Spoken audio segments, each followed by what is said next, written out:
வணக்கம் மக்களே. கருப்பு கொண்டக்கடலையில் ஒரு கரை பண்ண போகிறோம். கருப்பு கொண்டக்கடலையை வேக வச்சு வச்சுருக்கோம், ஊற வச்சு வேக வச்சு வச்சுருக்கோம். தக்காளி, பூண்டு, இஞ்சி, பெரிய வெங்காயம் அரிஞ்சு வச்சுருக்கோம். சட்டி அடுப்பில் வச்சு எண்ணெய் ஊற்றுறோம். கொஞ்சோண்டு துவரம் பருப்பு சேர்க்குறோம். 5 மிளகாய், வத்தல் மிளகாய்.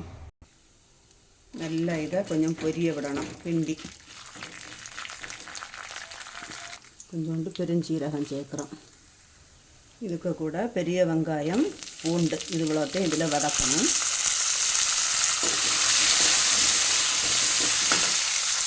கண்ணாடி பதம் வாரது வரைக்கும் இதை கிண்டி விட்டு, இது தோசை, இட்லி, இடியாப்பம், பூரி, சப்பாத்தி எல்லாத்துக்கும் இது உபயோகப்படுத்தலாம். இது தேங்காயை அரைக்க போகிறதில்ல.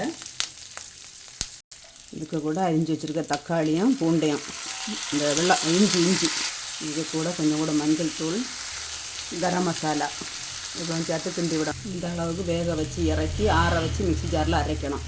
ஆறியாச்சு அரைக்க போகிறோம். நல்லா நைஸாக அரைச்சி எடுத்தாச்சு. சட்டி அடுப்பில் வச்சாச்சு. கொஞ்சோண்டு எண்ணெய் சேர்க்குறோம். கடுகு சேர்க்குறோம்.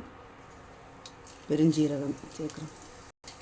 சின்ன வெங்காயம், 5 சின்ன வெங்காயம், ஒரு தக்காளி. இது நல்லா கிண்டி வேக விட்டு அரைச்சி வச்சுருக்க பேஸ்ட் அதில் தட்டணும். நல்லா கிண்டி விட்டுக்கிட்டு தண்ணி சேர்க்கணும். வேக வச்சுருக்க கடலை அதில் சேர்க்கணும்.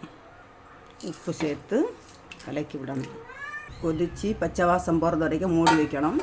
குழம்பு கொதிக்க தொடங்கியாச்சு. மல்லி இலை சேர்க்குறோம். கருவேப்பிலை சேர்க்குறோம். கொஞ்சோண்டு ரொம்ப இலை சேர்க்குறோம்.